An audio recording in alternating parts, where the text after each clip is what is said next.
Hello and welcome to another edition of The Huddle. As always, my name is Chris Guscott and I'll be taking you through a unique episode this week. We'll have all the action from the big preliminary final between the Eagles and the Chiefs. We'll catch up with both the teams as they finalise preparations for the Great Southern Bowl this coming Saturday. We'll give you an inside look at the Gridiron SA presentation lunch and see who won what. And if that is not enough for you, we'll give you the hot tip on the best way to watch Grand Final Saturday. So you don't want to go anywhere, just trust me.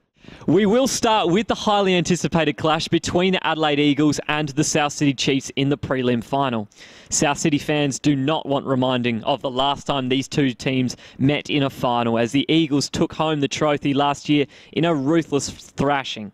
However, the tide has turned this season and the Chiefs are the ones who hold the form edge despite finishing underneath Adelaide on the table.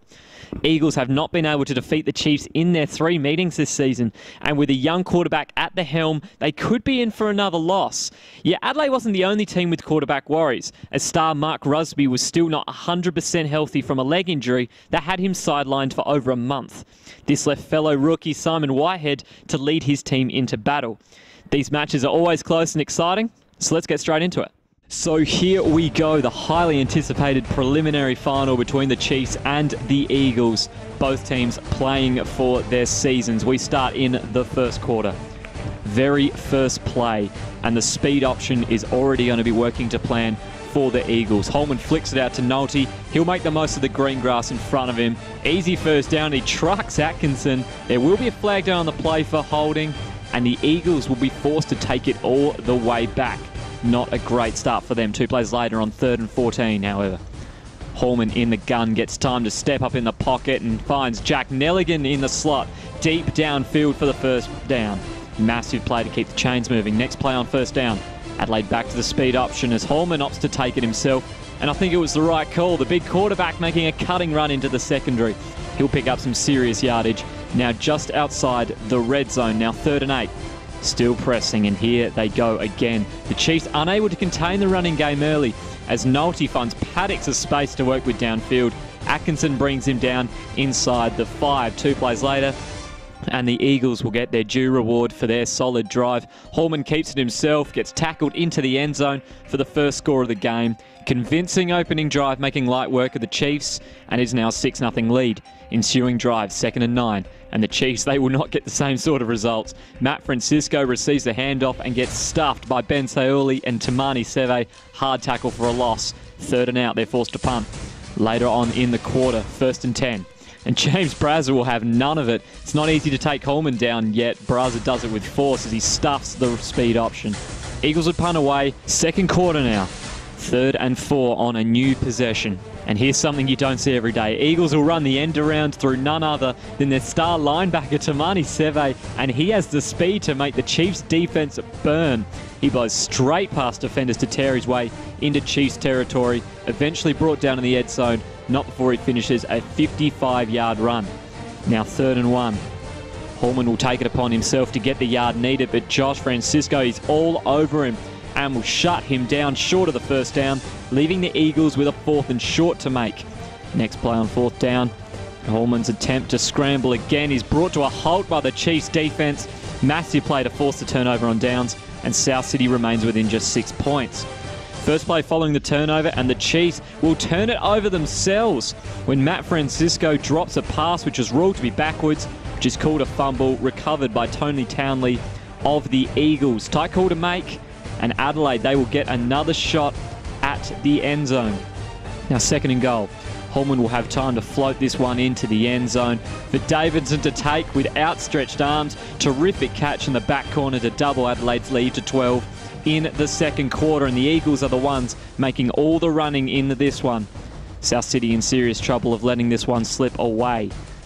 Ensuing kickoff now, and things will only get worse for the Chiefs.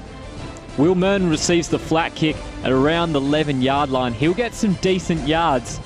Now, if you watch carefully before Damien Voller punches the ball away from his hands, the ball flies 10 yards backwards in extraordinary fashion before a scrum converges on the ball. And as it is always, it's a frenzy of bodies and umpires before they finally give the ball to Adelaide. South City cannot catch a break with their 2nd successive fumble, and the Eagles are well in control in this one. Eagles to resume in very good field position. Now, first play on the ensuing drive. And Josh Francisco will make things right as he makes a sharp interception to take the ball back. And the Chiefs have a lifeline now, although his weaving return won't get him very far. South City's just thankful they've avoided another potential Eagles score. Now on the next play. And Damien Voller, he will stuff Whitehead with scary pace and power to send a statement. League's leading sacker this season, pushing the Chiefs back. That would force the punt. Next possession on 3rd and 6. And the Eagles, they'll use their secret weapon again, this time in the passing game, as Tamani Seve escapes out the back of the secondary to make the catch and leave Josh Francisco in the dust. The linebacker had just 3 plays in this game that had 129 yards, dismantled the Chiefs' defense, and the Eagles are suddenly a long way ahead in this match. Next Chiefs possession. And Voller is back to continue his tackling spree. He eventually gets to Whitehead and brings him down for the sack. 11-yard loss for South City. Adelaide are all over the Chiefs after the first half. Onto the third we go, 2nd and 10. And a new quarterback leads to a different result for the Chiefs. Rusby isn't entirely healthy, yet he can still make terrific plays like this when he scrambles. This first down was the first for the entire game for the Chiefs, showing their offensive struggles. 2 plays later, and Nick Galler will step up to the plate to have his turn at stopping the drive. He breaks through the line. He makes the big sack on Rusby to put South City back, which is then followed by the 3rd and 10 play, which Galler will have his hands all over again. He finishes off the sack to truly shut down the drive, gets his 2nd successive sack to firmly put his stamp on the game. Game slows down a bit, 3 and outs from both teams, and then later on in the quarter, Whitehead throws the ball straight to Eagle James Pearce, and South City will need to pull off a remarkable comeback to win from here. Next play. And the chance for comeback, well, it's going to be shot dead. Holman has all the time in the world to stand and deliver. Finds Jack Nelligan, who shrugs off his defender to waltz in for the 28-yard touchdown. With time running low in the third, it's now a 24-point Eagle lead. They look to have the game wrapped up. 2nd and 10 on the ensuing drive, and Nick Galler is not finished yet. He'll break through the line to make Whitehead pay, and the Eagles are now just making plays for fun in this one. They would force the punt, and you know it's not your day when things like this happen. Dominic Panazzola looks to punt this one away, but is blocked by Atkinson, his own teammate, who was trying to help block for him. Adelaide recovers, and the prelim fun has become a nightmare for the Chiefs. And on the next play, the nightmare is complete. Holman, with time, spots Davidson again in the end zone, and number 31 takes another great catch to complete the route as the third quarter wraps up. Adelaide leads by 30 with a quarter to play. And this match is all but done, but we head into the final quarter, and South City's still trying though.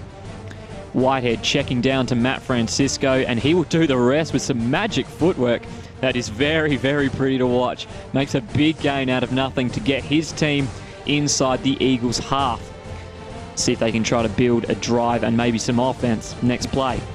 Whitehead looks upfield to find nothing that he likes. He'll flush himself out of the pocket for the first down using some quick feet and then some to keep the Chiefs pressing forwards. And then the next play is when the Chiefs will finally get on the board. Whitehead finds Josh Ford in space. He will turn on the Jets to get to the outside pylon for the touchdown. Impressive 3-play drive for the Chiefs. However, the deficit is still 23 points at the start of the fourth. They force a 3 and out and they start again. Whitehead on first down has time, and he will find Sam Blake wide open in between multiple Eagles, and the Chiefs start pressing again. A few plays later with the Chiefs inside the red zone. A flag goes down for offside, but it will not matter because David Edmonds will take the Whitehead rocket and run it in for another Chiefs touchdown. Now 13-30 with time running low on the fourth. Under 30 seconds left to play in this contest. Whitehead continues to add to his own stats. Deep on finds Sam Blake, and he almost gets to the red zone. Stopped by Leroy White and just short of the line. And with the last play of the game, Whitehead will tally his third touchdown for the team as he finds Edmonds for his second touchdown, and the Chiefs will cut the deficit to 11, but it's too little too late as the Eagles took out the honours in the prelim final 30-19. Adelaide will now go on to play the undefeated Eastside Razorbacks in the Great Southern Bowl on Saturday, March 1. After the game, we spoke with lineman Nick Galler. Massive win. Welcome to the Southern Bowl. Cheers. Cheers for that. Thank you very much. No worries. You guys played a great game, and especially yourself. You had 3 massive sacks in this one, 2 in a row even. How were you feeling out there? I was pumped for that. It was awesome. I got so much energy after that. It was unbelievable. So your O-line got a lot of penetration, allowing the running game to work, and then on the defensive side of the ball, you guys were, you were really making sure that they weren't getting anything. Was that a real focus at training in the week? Yeah, it was a bit, but we're working on it, so it's the way to go. It's always got to work on the offense and defense, so it's all good. Absolutely. Now you've got the Razorbacks in the final, obviously. How are you feeling? Yeah, I'm nervous for it, but we'll see how we go. We got a good side, they got a good side, so yeah, see how we go. Saturday night may have been action night, but the Sunday after was when the stars of the league received their due for their seasons of hard work and excellence. Held at the Maiden Magpie, here's your inside look at the Gridiron SA presentation lunch. The defensive MVP, Tamani Seve, Eagles.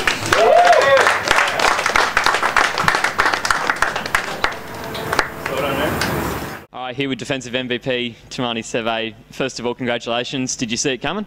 No, I didn't really see it coming. It was unexpected, but I did work hard for it, but yeah, it's paid off. Absolutely. I was going to say, you led the league in tackles and you were just a monster all over the field. Was that one of your really sort of... Actually,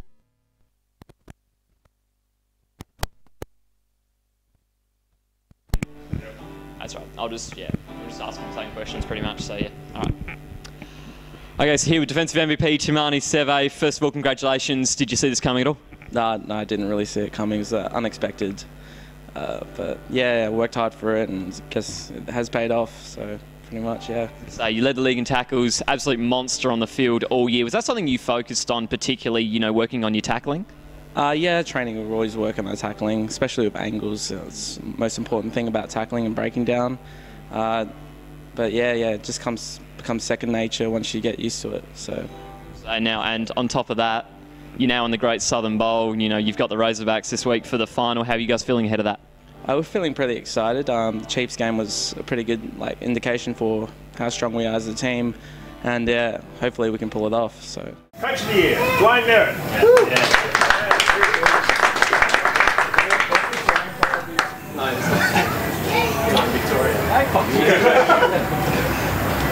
Alright, so I'm here with Coach of the Year from the Razorbacks, Dwayne Merritt. Congratulations on your award, first of all. Cheers. Obviously helps to have a good roster around you, but what sort of things did you try to imply this year that would help your team along the way?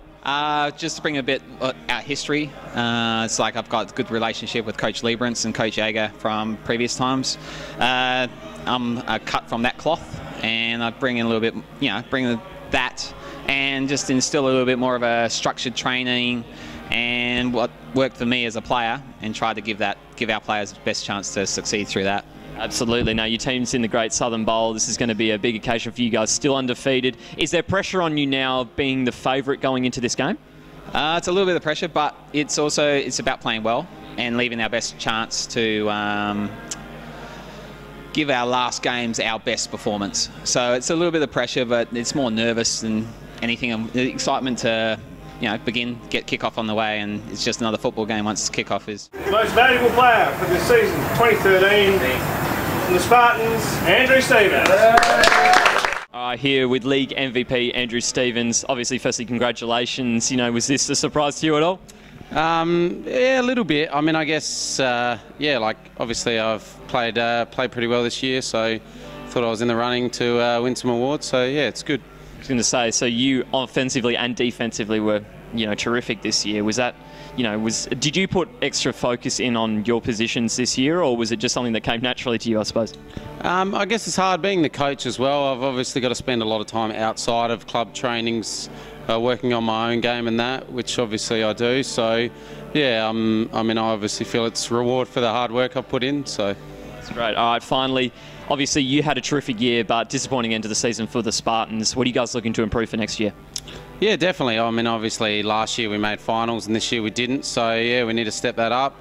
We had a lot of guys leave after last year, so a lot of inexperience this year. So just trying to teach the newer players the game and the plays, and getting them up to speed. So hopefully player retention, we can keep all those guys, get some new guys in, and look to improve on that. So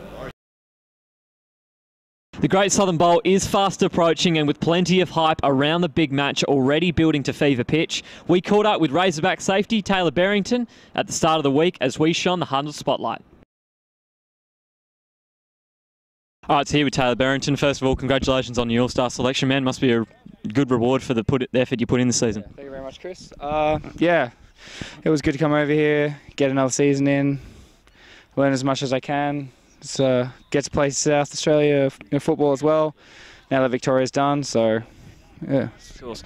Now you've got, of course, the Great Southern Bowl. What are you guys looking to focus on mostly against the Eagles?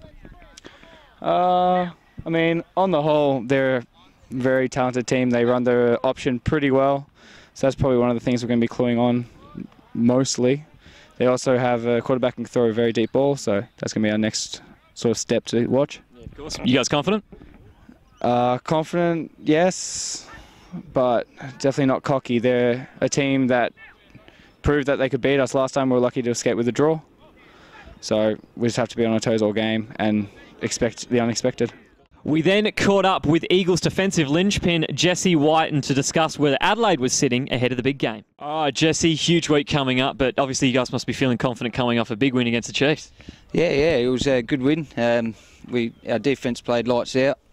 So we'll have a bit of confidence going into Saturday's game. Absolutely. Now, you're part of a pretty fierce secondary for the Eagles, and you're coming up against a pretty strong passing attack. Are there any main focuses that you guys are looking towards this week? I'll just try and slow down their offence. They have a really fast-paced, and they love their deep ball, so we'll try and utilise that to our advantage and just keep the pressure on them all game.